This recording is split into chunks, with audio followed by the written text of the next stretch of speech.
இப்போ உதாரணத்திற்கு இது இப்படி பாருங்கண்ணா, இந்த விஷயத்தை திருப்பி இப்படி பார்ப்போம். பாரதிய ஜனதா கட்சியில் அண்ணன் ஹெச் ராஜா உட்பட பல மூத்த தலைவர்கள் பெரியார் அவர்களுடைய முரண்பாடுகளை மக்கள் மன்றத்தில் வச்சுக்கிட்டு இருக்காங்க. ஒரு லீடருக்கு ஒரு ஸ்டைல்.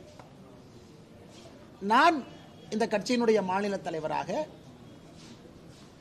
கட்சியினுடைய நிலைய தலைவர் என்ன சொல்றோம்னா, பெரியாருடைய முரண்பாடுகள் இருக்கு, அதை கோவிலுக்கு வெளியே ஒரு வாசகம் வச்சிருக்கீங்கன்னா அதை தூக்கி பொது இடத்துல வச்சிடறோம். பார்க்குறவங்க பாருங்க, பார்க்காதவங்க போங்க. நாங்க பெரியாருடைய கொள்கையை ஏற்கவில்லை என்றாலும் பெரியாரை நாங்க அவமானப்படுத்த போறதில்லை. அவர் பாட்டுக்கு அவர் இருக்காரு, எங்க பாட்டுக்கு நாங்க இருக்கோம். நாங்க எதையும் நாங்க ஏத்துக்க போறதில்லை. மக்கள் பெரியாரை எல்லாம் மறந்து கடந்து புது ஜெனரேஷன் வந்துகிட்டு இருக்காங்க. இவர்களுடைய அரசியல் லாங்குவேஜ் இன்னைக்கு வேற, இது எங்களுடைய இது. இப்ப சீமான் அண்ணன் வேற ஒரு அப்ரோச் எடுத்திருக்காங்க, அது அவர் அப்ரோச்.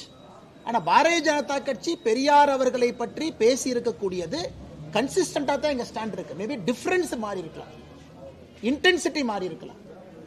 பெரியார் அவர்கள் முரண்பாடு இருக்கு, ஆனா பெரியாரை வச்சு நாங்க அரசியல் பண்ண விரும்பல. தாண்டி போயிட்டோம். பெரியாரை தாண்டி எப்போ நாங்க போயாச்சுங்க. இன்னைக்கு ஆக்கப்பூர்வமான டெவலப்மெண்ட் அரசியல், இதற்கே எங்களுக்கு நேரம் சரியா இருக்கும் பொழுது பெரியாரை பேசி அதுக்கு ஒரு 4 பேர் ஆர்ப்பாட்டம் பண்ணி, அதுக்கு நம்ம கட்சிக்காரங்க 4 பேர் போய் 2 பேர் சேர்ந்து கண்ணாடி உடைச்சு போலீஸ் ஸ்டேஷன்ல எஃப்ஐஆர் போட்டு அது 30 வருஷம் கோர்ட்டுக்கு ஏறி இறங்கி, இது ஆக்கப்பூர்வமான அரசியல் எனக்கு தெரியலீங்கண்ணா.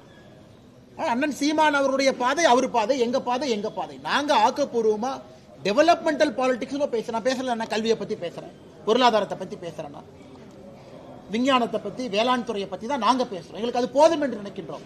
மக்கள் அதை தான் விரும்புறாங்கன்னு நாங்க நினைக்கிறோம். ஆனால் நாங்கள் பெரியாரை தாண்டி எப்பொழுதே வெளியே வந்து விட்டோம். தேர்தல் வாக்குறுதிகளை ஏறக்குறைய 350க்கு மேல வாக்குறுதிகளை நிறைவேற்றிட்டோம், சொல்லாத திட்டங்களை நிறைவேற்றிட்டோம் அப்படின்ற மாதிரி சொல்லியிருக்காரு. நீங்க எப்படி பாக்குறீங்க? நீ முதலமைச்சர் நிறைய பொய் பேச ஆரம்பிச்சிட்டாருன்னு அர்த்தங்கண்ணா. ஏன்னா எலெக்ஷன் வரப்போது 1 வருஷம் இருக்கு. முதலமைச்சர் அவர்கள் இந்த எலெக்ஷன் வர்றதுக்கு 1 வருஷம் நிறைய பொய் பேசினாரு. அப்புறம் 3 வருஷம் பொய் பேசாம இருந்தாரு. இப்ப பொய் பேசுறதுக்கு நேத்துல இருந்து ஆரம்பிச்சுட்டாருன்னு அர்த்தம். எப்ப முதலமைச்சர் அவர்கள் தேர்தல் வாக்குறுதின்னு ஒரு வார்த்தையை பயன்படுத்துறாங்களோ, அன்னைக்கு முதலமைச்சர் நமக்கு வெளிப்படையா சொல்லாம என்ன சொல்றாங்கன்னா, நான் இன்னையிலிருந்து பொய் பேச ஆரம்பிச்சிட்ட தமிழக மக்களே, இது 2026 எலெக்ஷன் வரைக்கும் பொய் பேசுவங்கிறத நேத்து நம்ம கோடிட்டு காட்டியிருக்கிறாங்க. அதுதான் திமுகவுடைய தேர்தல் வாக்குறுதி. தேர்தல் வாக்குறுதியை பற்றி பேசுவதற்கு அருகதை இல்லாத ஒரு கட்சி திராவிட முன்னேற்ற கழகம். இப்பவும் கேட்கிறோம், இவ்வளவு பேசுறீங்க, வெள்ளை அறிக்கை கொடுப்பதற்கு என்ன பிரச்சனை? 511 தேர்தல் அறிக்கை எல்லாம் போட்டுட்டு லைன் பை லைன் இந்த டேட்ல ஜிஓ போட்டோம், இதுதான். இப்ப நீங்க கேக்குறீங்க டங்ஸ்டன் ஜிஓ காட்டுங்க, நான் ஜிஓ காட்டுறேன் பாருங்க. சோ ஜிஓ போட்டு இந்த தேர்தல் வாக்குறுதி இந்த நாள் நிறைவேற்றி விட்டோம் என்று சொன்னால் பிரச்சனை முடிஞ்சது இல்லைங்க. நான் நிறைவேற்றிட்டேன் 70% நிறைவேற்றிட்டேன், 60%. நம்ம மக்களுக்கு தேவை. ஓகே, ஒரு வெள்ளை பேப்பர் எழுதி கொடுங்க ஐயா பார்க்கலாம். எதுக்கெல்லாம் வெள்ளை பேப்பர் போடுறீங்க? ஆவுனா அசம்பிளி ரெசல்யூஷன் போடுறீங்க. திமுக தேர்தல் வாக்குறுதின்னு அசம்பிளியில் ரெசல்யூஷன் போடுறதுக்கு என்ன பிரச்சனைங்கண்ணா? எதற்கெல்லாம் ரெசல்யூஷன் போடுறாங்க? சட்டப்பேரவையில் நாங்கள் மக்கள்கிட்ட சொல்லி ஆட்சிக்கு வந்திருக்கோம். அடுத்த சட்டப்பேரவை கூட்டத்தில் இதுதான் எங்களுடைய ரெசல்யூஷன், பாருங்க, எல்லா மக்களும் படிச்சுக்கங்க.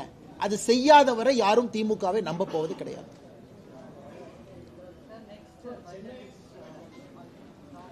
But we are very confident this time, especially the small medium enterprise, Kongu region, Coimbatore, will have a larger representation in the budget. We are very confident, including textile sector, automobile sector, and especially the SME units.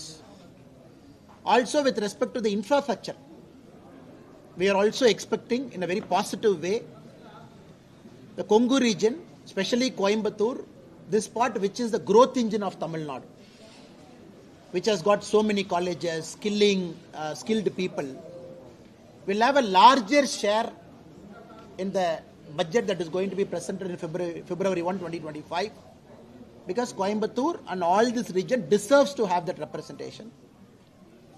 So we have also from the party side taken it to the attention of our Honorable Finance Minister Nirmala Sitharaman Madam, and to different departments including Railway Minister, Commerce and different departments.